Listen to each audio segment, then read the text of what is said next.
இருக்கும்போதே வந்துட வேண்டியதானே. நீயே உடம்புக்கு முடியாம இரும்பிட்டு கிடக்குற, இதுல வேற அடுப்பு பகையில உட்காந்து சோத்தாக்கி ரொம்பவும் முடியாம போச்சுன்னா என்னம்மா பண்றது? என் மவனுக்கு சோத்தாக்கி போட்டு இந்த உடம்புக்கு முடியாம போகுதுன்னா அதுக்கப்புறம் இந்த உசுறு இருந்தா என்ன போனா என்ன? ஏன் சாமி அம்மாவையே பார்க்குற? கூட இருந்து பார்த்துக்க வேண்டிய வயசுல ஜெயிலுக்கு போயிட்டேனம்மா. அதுக்கு என்ன கண்ணு, அதான் வந்துட்டு இல்லை, இனிமே பார்த்துக்கிட்டா போச்சு.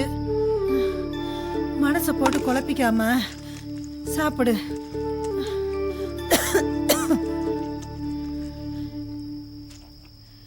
ஏன் சாமி செய்யல நல்ல சோறு போடுவாங்களா? குற்றவாளின்னு சொல்லி பிடிச்சி உள்ள போட்டு நல்ல சோறு போடுவாங்களாம்மா? நாளைக்கு வேணா ஒரு கோழி குஞ்சு வாங்கியாந்து அடிச்சு கொடு, அம்மா வாய்க்கு ருசியா ஆக்கி போடுறேன். அதெல்லாம் ஒன்றும் வேணாம்மா, முதல்ல ஒரு நல்ல வேலை கிடைக்கட்டும். எங்கே போய் வேலை கேட்டாலும் இதுக்கு முன்னே எங்கே வேலை பார்த்தேன்னு கேட்குறாங்க. ஜெயிலில் இருந்துன்னு சொன்னேன்னா ஒரு பயிலும் வேலை தர மாட்டேங்கிறாங்க. இதுக்கோசரம் என்ன பொய்யாம்மா சொல்ல முடியும்? நீ நெசத்தையே சொல்லுகன்னு. அம்மா நான் சொல்கிறேன், நாளைக்கு யாராவது ஒரு மவராசன் உனக்கு வேலை கொடுப்பான், நீ சாப்பிட்டு நிம்மதியாக போய் படுத்தவங்க.